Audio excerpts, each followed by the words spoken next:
right, make sure that you have the BD Live Intro 4 guitar session open, and your session should look like this. And we're going to add another part just to give it some more melody and some more interest.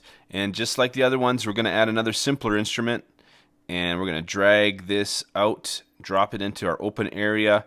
We're going to navigate to our browser, go to our samples folder that we downloaded. We're going to grab the Guitar 2 AIF and drop it in here. Now, if we play it on our keyboard, I'm going to get to the proper.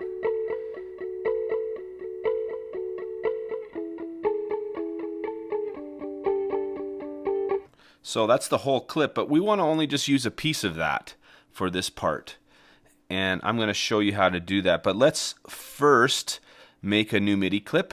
We all know how to do that by now. We're going to double click on this empty MIDI clip cell. We're going to turn our envelopes off. And I'm going to drag this up to 2, which gives us 2 bars. And I'm going to just drag this out to about there. C3 will trigger the original sample at the key that it was in. And let's just see here, hear that sound. Let's solo and hit sample.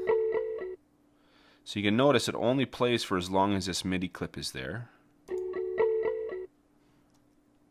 we drag this out, you'll maybe hear it for longer.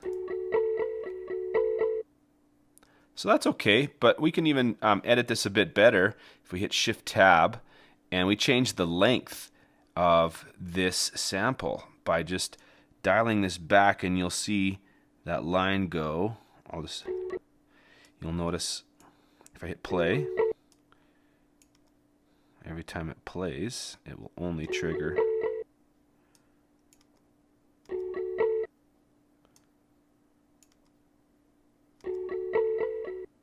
I just want it to trigger that.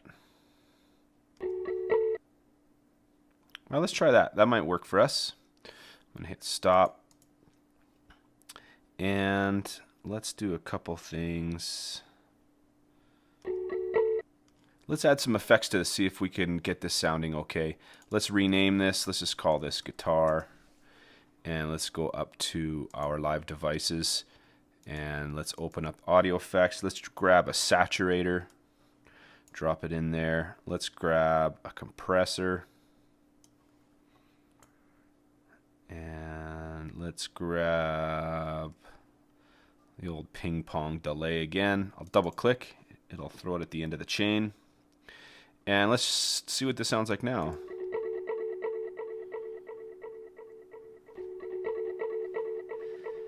Okay, let's turn a couple of these things off. And the way that you do that is by hitting this button up here. This will make the device active or not. Let's try to dial in one effect at a time. So I'm going to work on the saturator.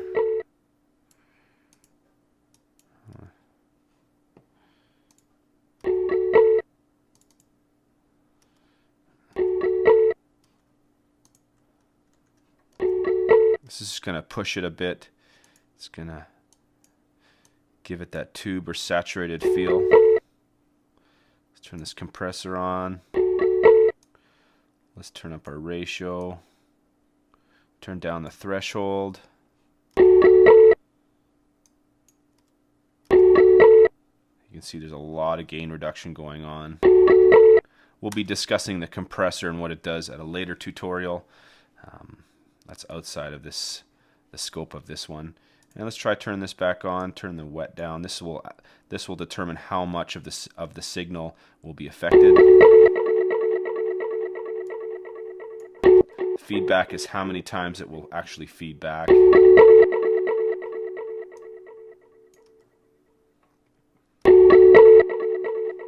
Let's hear this in context.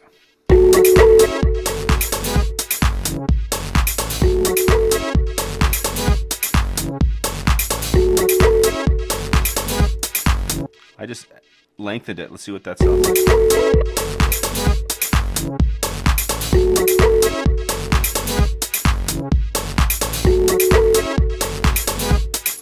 All right, that's not bad. So we just used a couple effects to give it a little bit more punch and to add a delay. And we automated, not automated, we actually just lengthened or shortened the sample. So you can have a long sample and just take a chunk of it, and that's what we did there to affect it. I turned it down in the mix just a little bit, and we're starting to get some of the pieces put together.